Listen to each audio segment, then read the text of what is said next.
Hey, next I'd like to ask to come up to the stage three wonderful people, three of my favoriteest people in the whole state of New Jersey. Stephanie Brand, please join us on the stage. Jim Ditterly, your state director, who you all know, and Ev Liebman, who we haven't heard from yet, but Ev Liebman is our associate state director for our leader in the office for state advocacy. Stephanie Brand is the rate counsel in New Jersey. We're going to have a discussion that affects you. We're going to have a discussion about affordable utilities, or I should probably say unaffordable utility bills. How many of you have been getting hit with high electric or gas or home heating bills in the past 12 months? How many of you are worried about your ability in the future to keep the power on, to keep the heat on in the dead of winter? Well, you are in the right place right now to hear from three of these experts, I would say. Jim Ditterly, our state director, before he came, that's okay, you can clap, that's good. He's my boss. Give him a round of applause. Jim Ditterly is not only AARP state director, he is an absolute expert on utility issues. He worked for PSE&G for 29 years. Is that right, Jim? 29 years. And after he left PSE&G, became an advocate in a wide variety of ways. And Jim Ditterly's job, here's the question for Jim. This question might seem familiar. What have you done for me lately? And grab the microphone. You guys will need the microphone. What have you done for me lately? And me being them, and you being AARP. Well, in regard to affordable utilities, which is, one of AARP's annual issues, because we know it affects just about everybody in this room, whether you have only an electric bill or you have an electric bill and a heating bill. We know from not only listening to you, and especially from our volunteers, but also from the research that AARP does, that having the utility bills that you can afford is almost always in the top 5 concerns that people have when they reach that 50 and better stage. But frankly, it's ageless. It goes across the entire population. And so many of you know that New Jersey has some of the highest utility costs in the entire United States. So this is a really important issue, and it's why we put it on the agenda, because we know it affects all of you. But Jim, tell us, what has AARP accomplished in recent years to help make utility bills more affordable for AARP members and the public in general? Well, I still have in my office a photograph from the very first legislative success that AARP had when I came here in 1998, and that was the establishment. It was only a paragraph in an electric deregulation bill, and it took us 5 long and hard years working with New Jersey Citizen Action, Ratepayer Advocate, and others. It's called the Universal Service Fund Program, and it's now serving over 100,000 families in New Jersey, the poorest of the poor, and frankly, it's over $100 million. But when we surveyed our membership and we said, if it cost you $1 more a month to help ensure that somebody else isn't going to come home and find their lights off or their heat doesn't work because they've had their utilities shut off for non-payment, would that be okay with you? The vast majority of AARP families said, you know what, for an extra buck, it's no problem. And so the Universal Service Fund Program, serving the poorest of the poor, but also a couple of other programs, one of which AARP was frankly one of the leaders in founding a program. It's called New Jersey Shares. And New Jersey Shares is targets what we used to call, or we used to hear politicians call, the forgotten middle class. Folks who maybe you're not at poverty level, but you're not really doing so hot in terms of, you're not the upper middle class, you're just in the middle. But every so often, you know what hits the fan, and you end up with a shut-off notice, and you can't pay your electric or your gas. And New Jersey Shares, to date, has helped almost 175,000 families in New Jersey receive grants, almost totaling $70 million. It's around $400, $450 per grant. They are still alive and well. It's a wonderful organization. Their board meetings are held at ARP. We've been on the board since day one.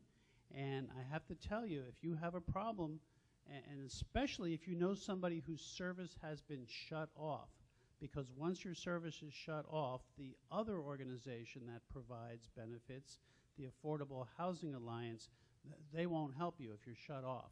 So if you're shut off or you know somebody who's shut off, you need to let them know about New Jersey Shares. And I have an 800 number. If you have a pencil, you have one of those ARP pens and you want to write it down, just keep it handy just in case. It's 1-866-657-4273. 866-657-4273. Or if the service isn't shut off, the Affordable Housing Alliance received the ability to provide up to $25 million in grants, and ARP was a strong, strong advocate for this law that passed, up to $1,500 for moderate income families. And there's a different phone number to call there, and that phone number is 732-389-2204. Now I'm going to interrupt Jim here a minute because he's being a little shy. What Jim is not telling you is he was essentially the founder of New Jersey Shares. And you can't meet a man with a bigger heart and a bigger dedication to public service and advocacy on behalf of people who need help. And New Jersey Shares is an excellent example of that. And Jim, I would be remiss if I did not mention that. Are there any other key programs you want to mention real quickly before we move on to Stephanie Brand and talk about a new issue that impacts many of you? Well, what I would say is if anybody here has a personal issue or they know somebody who has a personal issue, I'm not too hard to miss. Before we leave at 3 o'clock today, come and see me personally, and I'll try to steer you in the right direction. Because, you know, at PSE&G, I used to be the guy, they would grab me and say, oh, Jim, TV wants to interview somebody because, you see, some senior had hypothermia because, you know, they had no heat, or they were using a hand fan because their electricity was shut off and they had heat stroke. Things like that, and you know, and I saw it too often happen. Tens of thousands of families lose their service every single year, and you know, the bills are just too high and they can't get them paid. So do look me up before 3 o'clock today if you have a personal story, and I'll do my best to get you the help. Thank you, Jim. Can we give this guy a round of applause? Our next panelist is Stephanie Brand. Now, Stephanie Brand is the Ratepayer Council. She works for the state. She's a member of the Christie administration, but like Commissioners O'Dowd and Velez, she actually predates the Christie administration. And Stephanie, I bet you everyone in this room is probably wondering, what is a Ratepayer Council and what the heck do you do? Could you let us know? Well, I tell you, sometimes I ask myself that question. I have to tell you that I am so happy to be here. Yesterday, I was in another ballroom at a different hotel, and it was the annual meeting of the New Jersey Utilities Association. And they were standing up there saying, you know, what are we going to do? You know, electric rates are just, they're too low. We need more. We need more. And I was the only person in the room who got up there and said, excuse me? What are you drinking? I mean, it was amazing to me because I am basically the sort of lone shark out there in the room with the utility executives screaming at them to say, nobody else in the world thinks our rates are too low. The fact is that in New Jersey, we have the 6th highest electricity rates in the country. The fact is our water rates are going up every other year. And yes, there are things that have to be paid for. We are also in a state with an old infrastructure, and we do want to make sure that the water is safe to drink and that it keeps running and that the lights go on when you turn the switch. But by the same token, everybody in this economy is tightening their belt, and everybody in this economy is making sacrifices, and the utilities have to make sacrifices too. So every time a utility asks for more money, me and my small band of merry warriors, as I call us, I have a staff of about 16 lawyers. We are the opposition. We are the institutional opposition, and we have a bunch of experts that we hire. We pour through their rate cases. We say, no, you're asking for too much here. We're not paying your lobbying expenses. We're not paying for your country club fees. We're not paying for this. We're not paying for that. And we succeed nearly all the time in getting them to agree to cut their requests by more than, a large request for us is if we've gotten them down by 60%. Lately, we've gotten them, a recent rate case, they took less than a third of what they had originally asked for.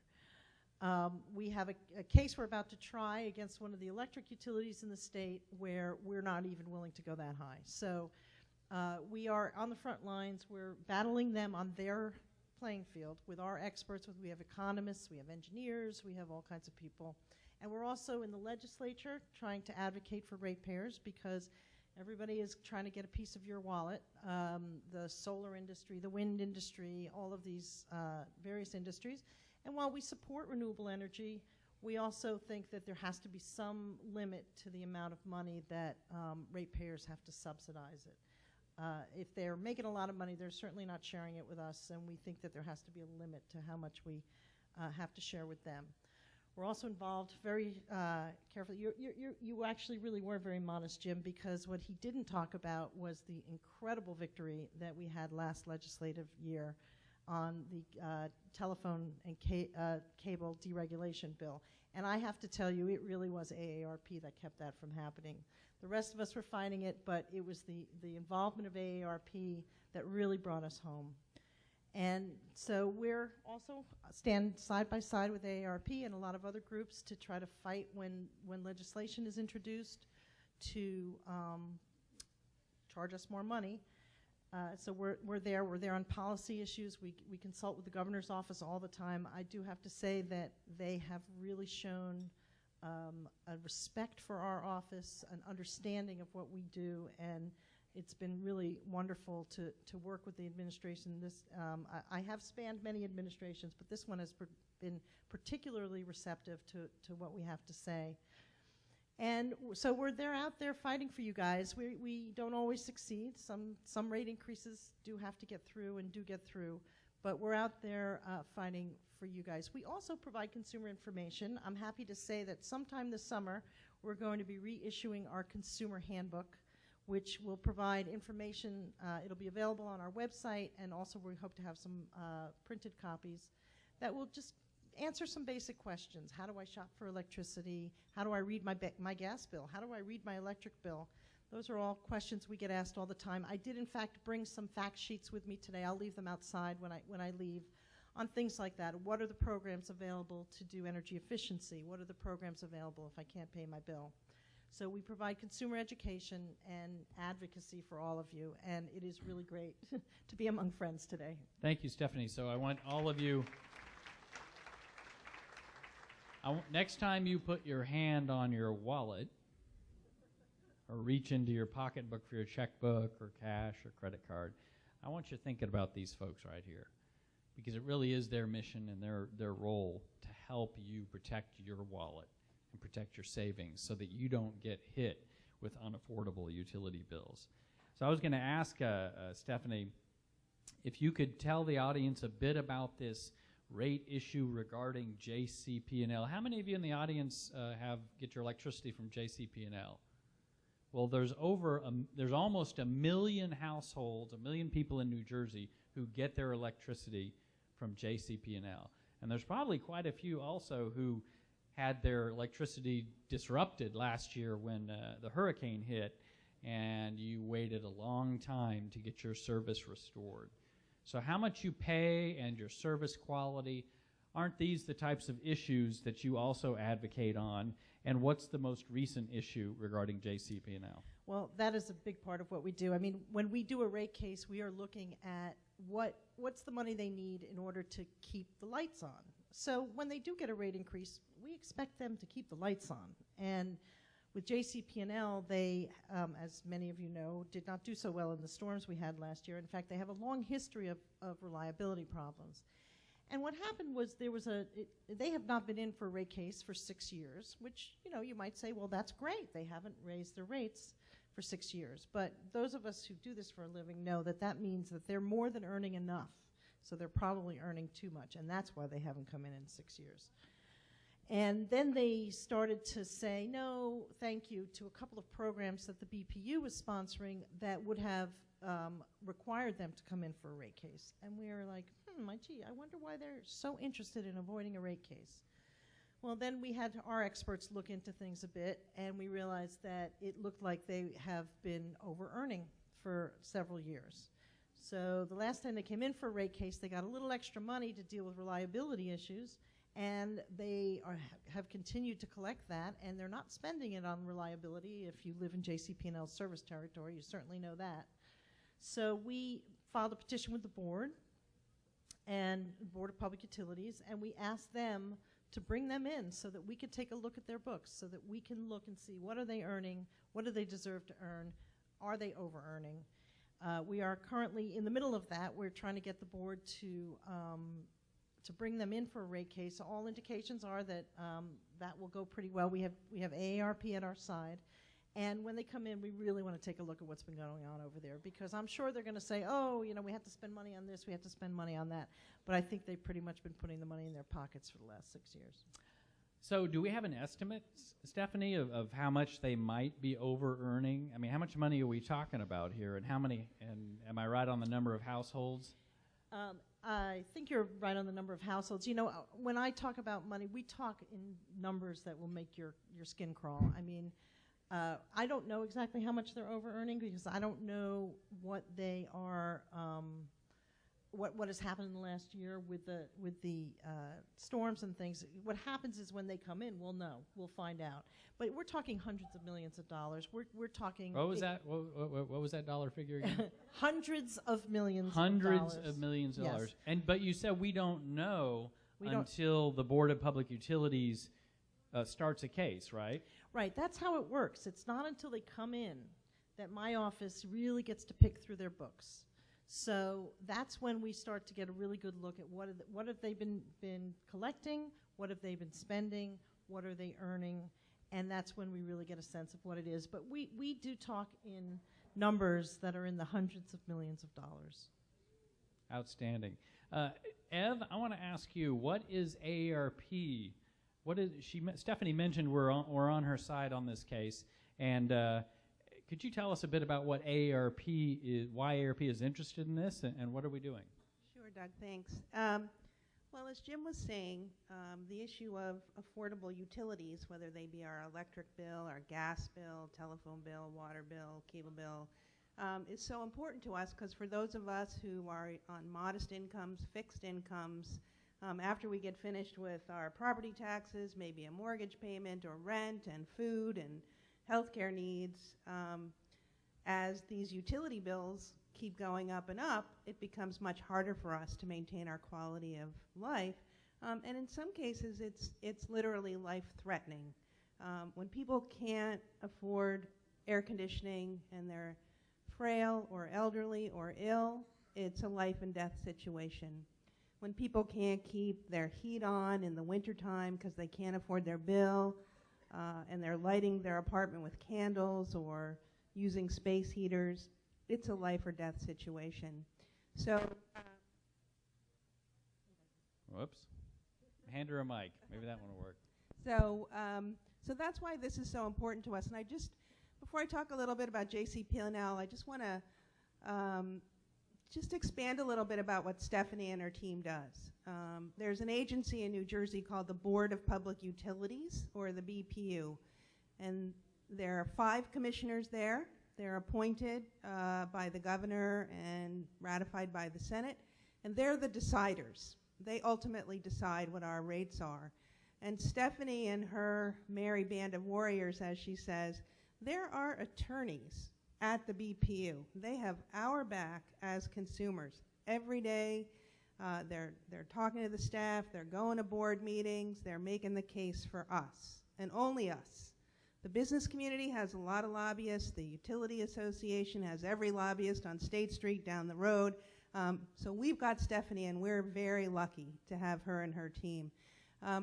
This Jersey Central case is a great example of that. You know, when a utility company like PSE&G or JCP&L or Atlantic Electric, which, by the way, right now wants a rate increase, when they come to the board knocking on the door and saying, oh, we need more money, please give us a rate case, no problem. The board shifts into gear, they have a rate case, we've got Stephanie there, sometimes we have other interveners. But 8 months ago, when Stephanie and her team knocked on the door of the BPU and said, hey, we've got a lot of evidence here that Jersey Central Power and Light Company, which is the second largest electric utility in New Jersey, serves not just 1 million residential customers, but huge commercial customers, large industries that are trying to keep it together here in New Jersey. We think they're earning too much, and we think that you need to balance our interests along with their interests and have a rate case. The board didn't open the books right away. We're still here 8 months later. We're still saying, hey, it's time to open the books. Let us see what's going on. So we have joined forces with Stephanie and Rate Council, along with also a large industrial manufacturer that supports hundreds and hundreds of jobs in the territory. And we've started a campaign called JCP&L, Show Us the Money. And I don't know if we have a screenshot of that here. I hope so. It's a website. You can find it by going to JCPL, Show Us the Money. And there's an online petition that we'd like all of you to sign. And you don't have to go to the website today, because we've put a hard copy of that petition in your bags and on the table. And we'd like you to sign that before you leave, so we can tell the BPU to do its duty and to protect us along with all of the other ratepayers and make them open their books. That's all we're asking. We say there's enough evidence to suggest that we might be paying too much. I mean, think about it. Why should we be paying potentially hundreds of millions more dollars than we should just to have the electricity that we're paying for? In my mind, I don't think we should pay 1 penny more than we should have to pay. So we're really asking the BPU to be a responsible regulator, to make sure they've got our interests, and to tell JCP&L to show us the money. What was that phrase again, Ev? JCP&L, show us the money. .org, right? .org, sorry, yeah. I want you to hold up those petitions. Do you have them? Because I want to see those petitions. Could you hold them up? I don't want to see them non-filled out. You should have them either in your bags or at your table. And you know what? Even if you don't We've got more in the back. If you don't have some, Amanda's got some back there. We can pass out more. And what I would ask is, even if you don't have JCP&L as your electric company, to still fill out the petition. Because what Stephanie is trying to do, what we're trying to do, is make the BPU be a more responsible regulator and not just wait around until an electric or a gas company wants to increase our rates, but to be much more diligent and make sure these companies are coming in on a regular basis. And that sends a signal to the board that you want to be treated that way regardless of the electric company that you have. Now, Stephanie, what kind of a difference does it make if AARP is, got your back or whatever? How can AARP members, these 400 people here in the audience, how can they help? And does it really make a difference when the Board of Public Utilities is looking at this? It makes a difference when everybody's looking at it. I get out there, I scream. I have my little 16 lawyers, and we scream and scream. But everybody hears, they see us all the time. We're always there. when I come in and I have AARP standing behind me and I have other groups standing behind me, it makes me 10 times larger. And that is really, really helpful. And it is very important. It makes the politicians sit up and take notice. It makes the BPU commissioners sit up and take notice. It's not just me talking, it's you talking. And that makes a huge, huge difference. And Jim, haven't we filled a bus or two full of AARP members with red shirts just like you see out in front of you today? Have we done this before and visited the BPU on other cases? We have, Doug, and we've actually brought a couple of buses to a BPU hearing. I can recall back when the Universal Service Fund was finally getting implemented after years of hard work. And at that time, we were talking about roughly 10 cents just to get something started. And so we made up press releases and we taped a dime to every press release, and we brought 3 or 4 dozen volunteers to the Newark BPU offices, all wearing red shirts and sitting there tentatively looking at the commissioners. This stuff has an effect. It really does. And they know we have 1.3 million members, and they know that we can mobilize. And so if you care about not simply your own electric or gas bill or your water bill, if you care about those of your kids, your grandkids, your neighbors, your friends, this is really a good petition to sign. You need to get involved because just a few folks go a long way. Thank you, Jim. Ev, what was that website address again? I want to say it a few more times. Make sure we get it. It's www.jcpl, show us the money, all one word, .org. Show us the money. I think we all know that sounds very familiar. We have a good question from someone in the audience is asking about, does the BPU also, we're talking a lot about rates, do they also regulate things like the various fees and whatnot that we all see included in our utility bills, Stephanie? Yes, and in fact, that's been a big issue over time because there are more and more and more and more and more of those. Right now, 27% of your electric bill are for things that are government programs. Now, some of them were things well worth paying for, like the Universal Service Fund, but others are things that are not quite so well worth paying for. And that's been a big issue because they've been moving things out of rates and into these separate charges. And I'll tell you something, I do this for a living and I can't read my own bill. It's very, very difficult. And in fact, 2 of the fact sheets I brought with me today is how to read your gas bill and how to read your electric bill, because it's like reading a foreign language. But that's how they hide a lot of their increases. So that's a very big issue. So if AARP members do look at their bills and they don't understand something on there, or maybe they see a fee they've never heard of before, what are the resources? I'll just throw this open to the panel here. What are the resources? Who could they call or email or whatever to figure that out? Well, we have these fact sheets that are also up on our website. Our website is www, I don't want to get everybody confused, www.rpa, ratepayerinadvocate.state.nj.us. And we have consumer information. We will have our new consumer guide up there when we're done with it. But there are specifically pages that will say how to read your electric bill, how to read your gas bill, and as well as other useful information. Thank you, Stephanie. Jim mentioned filling buses and going to the Board of Public Utilities, which is now located in Trenton, right? They moved from Newark to Trenton. I remember that was a big deal. The question is what more can members do to get involved? Ev, how are we going to get these folks organized? I think you also have in your packet a sheet for signing up to become a member of our new AARP Utility Watchdog team, where we're looking for volunteers to help us develop strategy, think of effective actions that we could take, possibly attend BPU meetings, make phone calls, so that the BPU, the regulators, in some cases it might be legislators, see us. I can tell you that if even half of you or a third of you or a quarter of you, let alone all of you, took a 10-minute walk and went over to the State House, the folks over there under the Gold Dome would sit up and take notice. So we're going to organize our members regionally, because we know folks have different utility companies based on where you live.